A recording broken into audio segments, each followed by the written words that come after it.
बिस्मिल्लाहिर्रहमानिर्रहीम अस्सलाम वालेकुम दोस्तانو उम्मीद लरम چې تاسو روغ جوړ او خوشاله وي او ژوند په ماچو کې به دوستانو سوات مدین نه ډیره زیاته افسوسناک او دردناک واقعه را مخته شوې ده ډیر زیات ظلم شوی دی دیاله سو کالو مشومه سه اول بدفعلی شوی او بدفعلی نه بعد قتل کړي د قاتل څوک دی دوستانو د باره کې ټول معلومات په دې ویډیو کې شریکو او کتا ټول معلومات باندې ځان خبرول غواړي مونږ ویډیو ځان ستر اخره پورې وګورئ او چې کوم ملګری مونږ په چینل باندې نوی دي هغه د مونږ چینل مخه ځان سره سبسکرایب کړئ ټاله نشان دی وي ترڅو مونږ راتلونکي معلوماتي ویډیو هغه ته په اسانه سره ملاوي شي دوستانو د واقع د سوات مدین د دیاله سو کالو مشومه سه بدفعلی شي بدفعلی نه بعد قتل کی د قاتل نور څوک نه د قاتل پل ماماز وی دی دا ماشومه دغه سه بازار ته روانه و لارې کې دغه ته نیت خراب شو د ماشومه ځنګل ته کړو د سه بدفعلی کړو بدفعلی نه بعد قتل کړو او چې کله کور ته راغلو نو دغه دا بیان ور کړ چې د ماشومه ما سره اډور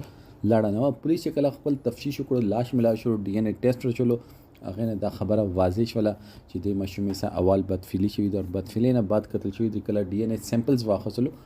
هغه نه دا خبره مخې ته راغله چې د ماشومه سره زیاته دغه د ماماز وی کړی دی دوستانو د پاکي رشته چې دوی به حرمتي شروع شوی دا مونږ مشنان چې دی وړه چې دی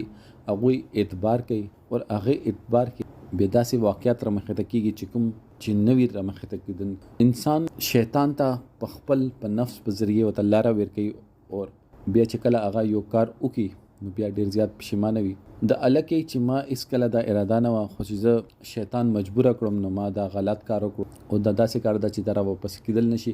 ما حق ده چې دا چې کوم غلطي مې کړې ده د سزا ماته ملاوي شي اصل کې اسلام کې د سزا د پر رجم ده چې زنا چې څوک وکي نو هغه په کانو باندې بسنګ سر کوي هغه ته رجم ویل شي دوستانو چې کله پرې